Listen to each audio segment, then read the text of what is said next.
வணக்கம். புதுச்சேரி கடற்கரையில் மர்ம நபர்களால் கடத்தப்பட்ட பழங்குடியின பெண் குழந்தை காரைக்கால் போலீசாரால் மீட்கப்பட்டது. புதுச்சேரி லாஸ்பேட்டை நரிக்குறவர் காலனி பகுதியை சேர்ந்தவர் முத்துப்பாண்டி. இவர் தனது மனைவி விஜயலட்சுமியுடன் கடற்கரை சாலை நேற்று முன்தினம் இரவு பொம்மை விற்றுக் கொண்டிருந்த போது ஆறுகள் விளையாடி கொண்டிருந்த குழந்தை மாயமானது.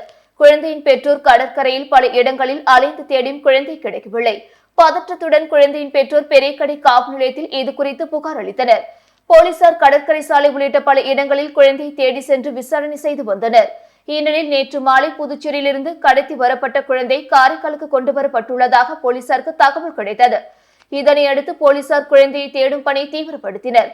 காரைக்கால் புதிய பேருந்து நிலையம் மற்றும் பல்வேறு பகுதிகளில் உள்ள சிசிடிவி காட்சிகளை ஆய்வு செய்ததில் நேற்று முன்தினம் நள்ளிரவு 1 மணி அளவில் காரைக்கால் புதிய பேருந்து நிலையத்தில் குழந்தையுடன் ஒருவர் பேருந்தில் இருந்து இறங்கி ஆட்டோவில் ஏறி செல்வது தெரிய வந்தது.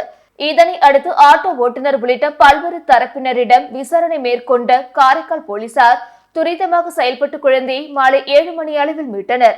இதனை அடுத்து குழந்தையை வைத்திருந்த பெண் ஒருவரை தீவிரமாக விசாரணை செய்து வருகின்றனர்.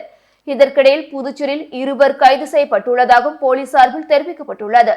தகவல் தெரிந்து 2 மணி நேரத்திற்குள் காணாமல் போன குழந்தையை மீட்ட காரைக்கால் காவல்துறைக்கு முதுநிலை காவல் கண்காணிப்பாளர் மணிஷ் பாராட்டுக்களை தெரிவித்துள்ளார். மதுபான கடைகளுக்கான ஆண்டு கட்டணம் செலுத்தி உரிமத்தை புதுப்பிக்க கலால்துறை அறிவித்துள்ளது. புதுச்சேரியில் 450க்கும் அதிகமான மதுபான கடைகள் உள்ளது. மதுபான கடைக்கான உரிமத்தை ஒவ்வொரு ஆண்டும் கட்டணம் செலுத்தி புதுப்பிக்க வேண்டும். அதன்படி மதுபான கடைகளுக்கு ஆன்லைன் மூலம் புதுப்பிப்பு கட்டணம் இணையதளத்தில் செலுத்த பதிவு செய்ய கலால்துறை சுற்றறிக்கை அனுப்பியுள்ளது. அதன்படி மொத்த மதுபான விற்பனை உரிமத்திற்கு ரூபாய் 15 லட்சமும் மொத்த மதுபான விற்பனை உரிமைதாரர் சில்லறை மது விற்பனை செய்வதற்கான கூடுதல் உரிமை தொகை ரூபாய் 7 லட்சம் நிர்ணயிக்கப்பட்டுள்ளது.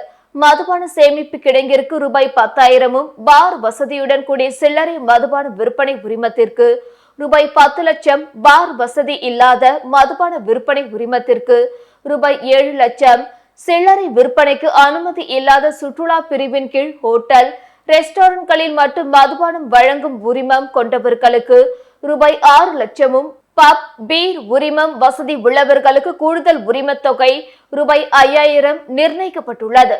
கடந்த 2022 முதல் 2023 ஆண்டிற்கான விற்பனை வரி பாக்கி ஏதும் இல்லை என்ற வணிக வரித்துறையின் சான்றிதழ், ஜிஎஸ்டி பதிவு சான்றிதழ் உள்ளிட்ட ஆவணங்கள் இணைத்து பதிவிடவும் கலால்துறை தெரிவித்துள்ளது. புதுச்சேரி ஸ்ரீ லட்சுமி ஐக்கிய பெருமாள் ஆலயத்தில் ரத சப்தமியை முன்னிட்டு சூரிய பிரபை வாகனத்தில் திருப்பதி உலா நடைபெற்றது.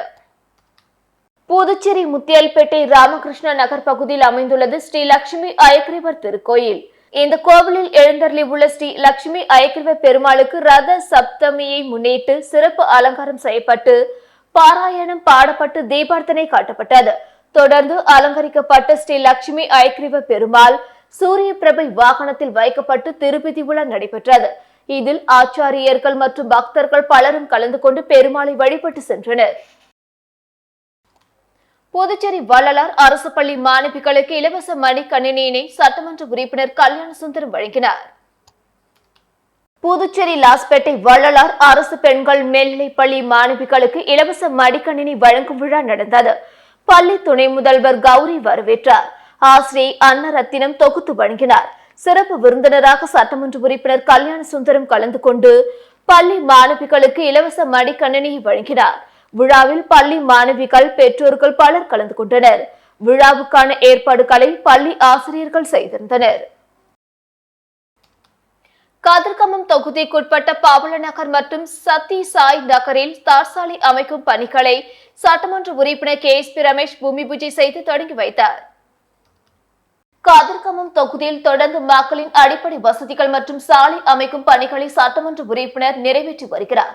அந்த வகையில் தொகுதிக்குட்பட்ட பாவலன் நகர் மற்றும் சத்திய சாய் நகரில் சட்டமன்ற உறுப்பினர் மேம்பாட்டு நிதியிலிருந்து சுமார் 25 லட்சம் மதிப்பீட்டில் தார்சாலை மற்றும் வாய்க்கால் அமைக்கும் பணி நடைபெற்றது. இதனை சட்டமன்ற உறுப்பினர் KSP ரமேஷ் பூமி பூஜை செய்து தொடங்கி வைத்தார்.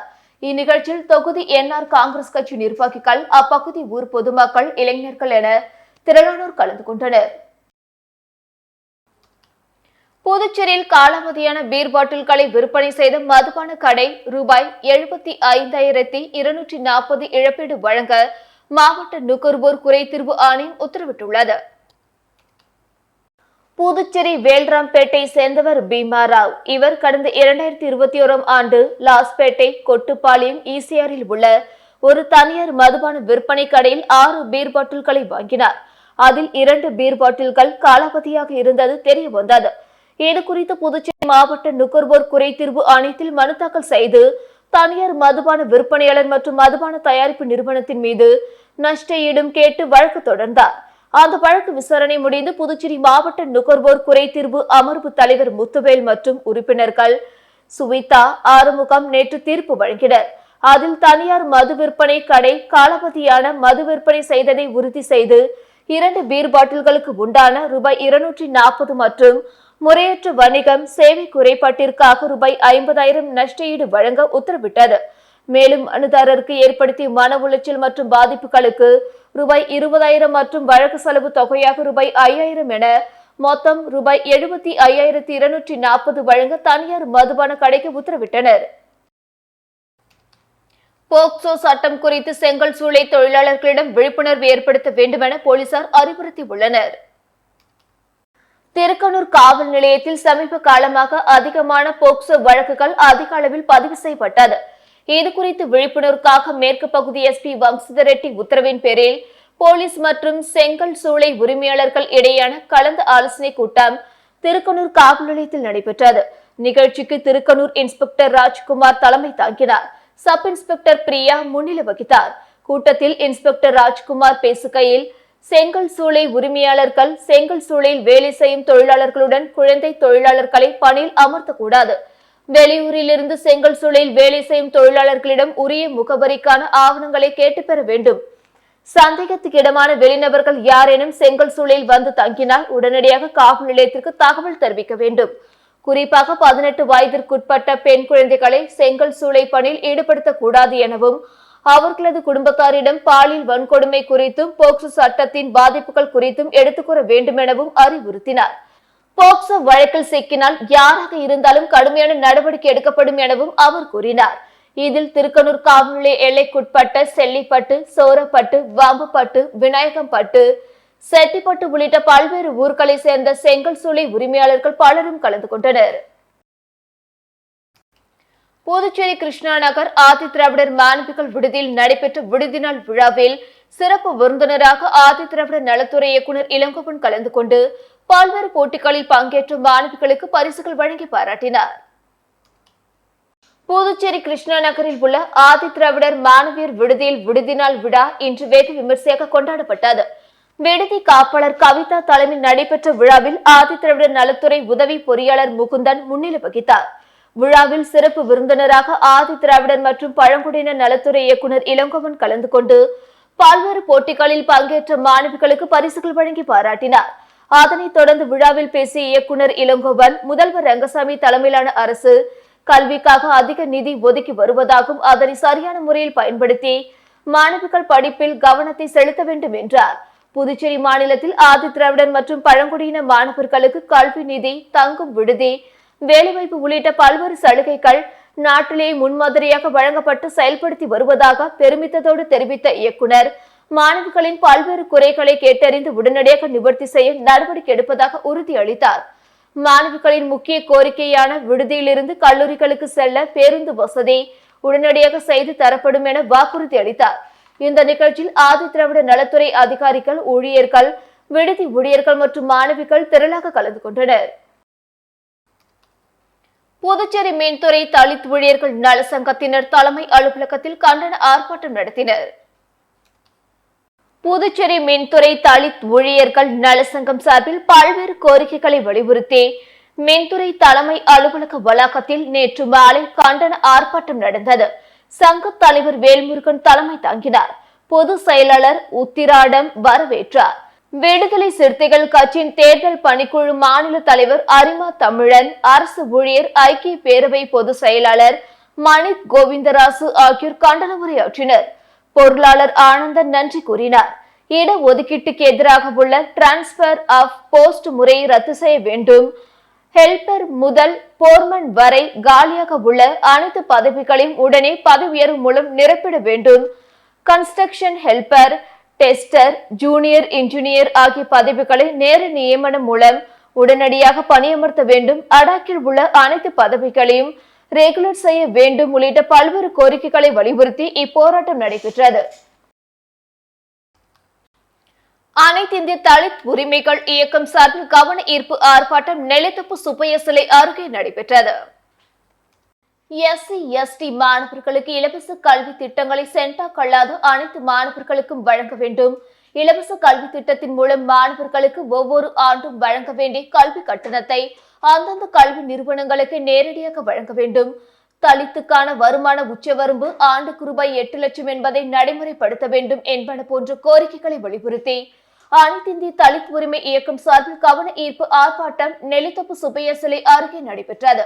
ஆர்ப்பாட்டத்திற்கு சங்கத்தின் இணை செயலாளர் வீரபத்திரசாமி தலைமை தாங்க இந்திய கம்யூனிஸ்ட் கட்சி மாநில செயலாளர் சலீம், தேசிய தலைவர் ராமமூர்த்தி, துணைத் தலைவர் தனராமன் உள்ளிட்ட ஏராளமான நிர்வாகிகள் கலந்து கொண்டு கோரிக்கைகளை வலியுறுத்தி கண்டன கோஷங்கள் எழுப்பினார்கள்.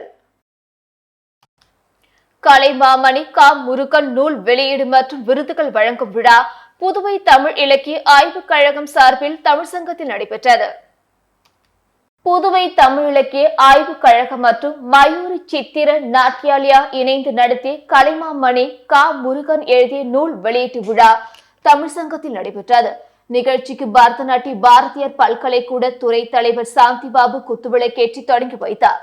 நிகழ்ச்சியில் சிறப்பு விருந்தினராக கலந்து கொண்ட சட்டமன்ற உறுப்பினர் பாஸ்கர் என்கிற தட்சிணாமூர்த்தி நூலினை வெளியிட்டார்.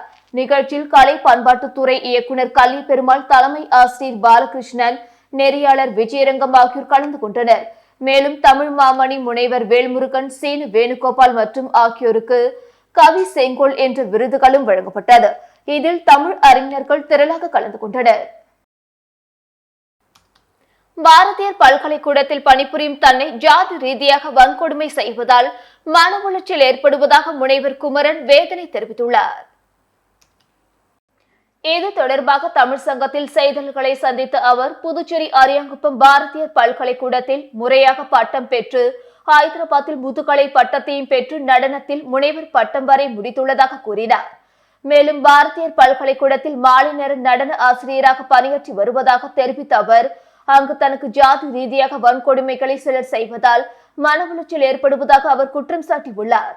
மேலும் பாரதியார் பல்கலைக்கூடத்தில் பணிபுரியும் சாந்தி பாபு என்பவர் தனக்கு பணி நீட்டிப்பு செய்ய தடை செய்து வருவதாகவும், இந்த முறை எனக்கு மட்டும் பணி வழங்காமல் காலதாமதம் ஏற்படுத்துவதாக குற்றம் சாட்டிய அவர், இது காரணமாக கடந்த 5 மாதங்களுக்கு மேல் வேலை வாய்ப்பின்றி தன்னுடைய வாழ்வாதாரம் பாதிக்கப்பட்டு குடும்பம் வேதனைக்கு உள்ளாகி உள்ளது. மேலும் இதனை கருத்தில் கொண்டு எனக்கு மீண்டும் பணியாணை வழங்கி தனது குடும்பத்தையும் தன்னையும் மீட்டெடுக்க வேண்டும் என்றும் அரசுக்கு கோரிக்கை விடுத்துள்ளார்.